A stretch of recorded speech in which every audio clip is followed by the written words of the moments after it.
오늘 아침 묵상할 하나님의 말씀은 에스라 1장 1절에서 11절까지 말씀입니다. 오늘부터 우리는 에스라서를 묵상합니다. 남유다는 바벨론 제국에 의해서 함락이 됩니다.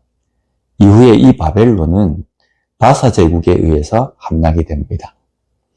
그래서 오늘 본문 1절 말씀에 바사 왕 고레스 원년에 여호와께서 예레미야의 입을 통하여 하신 말씀을 이루게 하시려고 바사 왕 고레스의 마음을 감동시키심에 그가 온 나라에 공포도 하고 조소도 내려 이르되. 바사 왕 고레스 원년이라는 것은 바사 제국의 고레스 왕이 바벨론을 정복한 후 첫 해를 의미합니다. 이때에 하나님은 하나님의 약속한 것을 이루시기 위해서 바사 왕 고레스의 마음을 감동시키셨다라고 말씀합니다. 이것은 남유다의 입장에서는 아주 큰 기적이 일어난 겁니다. 기나긴 노예 생활의 끝에 이제 다시금 회복의 기대가 생겼기 때문입니다. 그러나 하나님의 백성인 유다의 입장에서는 자존심 상해야 할 문제입니다. 왜냐하면 유다가 바벨론에 의해서 처참하게 나라가 짓밟히고 백성이 질병과 전쟁으로 죽고 살아남은 사람은 비참한 노예로 바벨론에 끌려가게 된 이유가 하나님의 말씀에 불순종한 결과 때문입니다. 그런데 지금 바사 제국의 고레스 왕은 하나님의 말씀을 듣습니다. 그리고 하나님의 말씀대로 유다 백성들을 자신들의 땅으로 보내서 성전을 건축하도록 합니다. 이방 나라의 왕은 하나님의 말씀을 듣고 순종하는데 정작 하나님의 백성이라고 자부하는 유다 백성들은 하나님의 말씀을 듣고도 순종하지 않았습니다. 오늘 우리의 삶에서 하나님의 음성을 듣는다는 것은 결코 신비주의적인 것이 아닙니다. 기본입니다. 하나님의 백성, 그리스도인이 하나님의 음성을 듣지 못한다면 이건 큰 문제 아니겠습니까? 하나님의 음성을 듣는 방법은 어떤 신비적인 환상만을 생각해서는 안 됩니다. 하나님의 음성은 바로 성경에 있습니다. 그래서 성경을 매일 묵상하고 읽고 함으로 하나님의 음성을 들으며 살아가는 그리스도인이 되어야 합니다. 그런 삶을 살고 계십니까? 그래서 하나님께서 말씀에 순종함으로 매일매일 내가 고쳐야 할 것, 내가 버려야 할 것, 내가 포기해야 할 것을 하나하나 말씀하실 때 그것을 순종함으로 인해서 어제보다 오늘이 더 성장한 신앙인으로 살아가고 있습니까? 그런 삶을 사는 우리가 되었으면 좋겠습니다.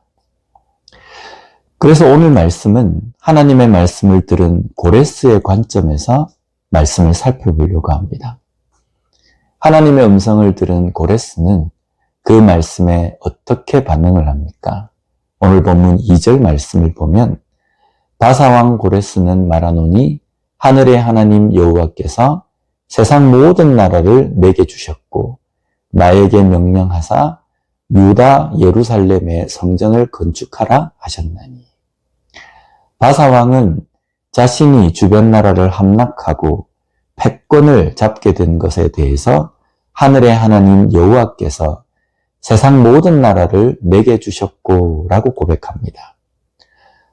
이 고백은 아무나 할 수 없는 고백입니다. 이사야 44장 28절 말씀에 하나님은 이사야 선지자를 통해서 이런 예언을 하십니다. 고레스에 대하여는 이르기를 내 목자라 그가 나의 모든 기쁨을 성취하리라 하며 예루살렘에 대하여는 이르기를 중건되리라 하며 성전에 대하여는 내 기초가 높아지리라 하는 자니라. 여기에 고레스가 나옵니다. 그리고 고레스를 내 목자라고 말씀하시고 그를 통해서 성전의 기초가 놓여질 것을 말씀하십니다. 그래서 고레스가 하나님이 나를 모든 나라의 왕으로 삼으셨다고 고백하는 것은 단순한 인간적인 겸손의 고백이 아니라 진심의 신앙 고백입니다. 내가 누리고 내가 소유하는 모든 것이 하나님께서 내게 주셨음을 고백하는 것은 정말 중요한 신앙입니다. 이 신앙으로 살아가는 우리가 되어야 합니다. 모든 것을 하나님께서 주셨음을 고백하는 사람은 그것으로 교만하지 않습니다. 내가 뭔가 한 것처럼 뻐기지도 않습니다. 또한 내가 소유하고 있지만 실질적인 소유권이 하나님께 있음을 잊지 않습니다. 그래서 내가 가지고 있다가 사라져도 원망하지 않습니다. 왜냐하면 원래부터 내 것이 아니라 하나님 것이기 때문입니다. 그런데 우리는 마치 내 것인 양 왜 가져가십니까? 라고 원망하지 않습니까? 그래서 고레스는 자신이 점령한 나라의 노예들이지만 다시 그들의 나라로 돌려보내는 데에 망설이지 않습니다. 당시 유다 포로의 숫자가 약 3만에서 6만 정도로 추정합니다. 이 정도의 숫자는요, 노예로 충분한 가치가 있습니다. 그런데 이런 숫자를 유다로 돌려보낸다는 것은 바사 제국의 입장에서 엄청난 노동력 상실이 될 수 있습니다. 그럼에도 불구하고 고레스가 이렇게 결단한 것입니다. 우리가 하나님의 명령에 순종한다고 고백하지만 막상 순종하려고 할 때 망설이는 이유가 무엇입니까? 순종에 너무 많은 비용이 들기 때문입니다. 이 비용은 물질만을 말하지 않습니다. 내 시간, 내 물질, 내 열정 등입니다. 하나님께 소유권이 있기에 하나님의 말씀에 순종의 결단을 하며 망설임 없는 우리가 되었으면 좋겠습니다. 고레스는 유다 백성들이 예루살렘으로 돌아가서 성전을 건축하도록 합니다. 그리고 그 성전 건축에 드는 비용도 지원합니다. 또한 바벨론에서 약탈해간 성전 안에 있던 여러 보물과 기구들을 다시 돌려보냅니다. 그리고 4절 말씀에 그 남아있는 백성이 어느 곳에 머물러 살든지 그곳 사람들이 마땅히 은과 금과 그 밖의 물건과 짐승으로 도와주고 그 외에도 예루살렘에 세울 하나님의 성전을 위하여 예물을 기쁘게 드릴지니라 하였더라. 여기에 고레스는 하나님께 드림, 헌신은 어떻게 하는지를 유다 백성들에게 가르치는 것처럼 말합니다. 하나님의 성전을 위하여 예물을 기쁘게 드릴지니라는 표현이 나옵니다. 여기에 기쁘게 드리다에 해당하는 원어가 메다바흐라는 단어인데 아낌없는 마음, 준비된 마음의 뜻입니다. 하나님께 헌신은 자원함입니다. 기쁘게 드림입니다. 과거 유다 백성들은 하나님께 드리는 데에 기쁨도 자원함도 없었습니다. 형식적이었고 기복적이고 조건적이었습니다. 내가 하나님께 드림으로 나에게 이 정도는 다시 와야 한다고 생각을 합니다. 이런 계산적인 생각으로 하나님을 대했습니다. 그리고 이런 계산적인 것을 충족할 수 있는 것이라면 어느 것이든 신으로 여기고 섬겼습니다. 하나님을 섬기는 데에 계산적인 사고를 버려야 합니다. 하나님께 드림은 그냥 기쁘게 드림입니다.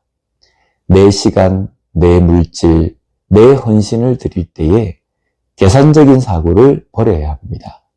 버리지 않을 때에 섭섭함도 생기고 원망도 생기는 겁니다.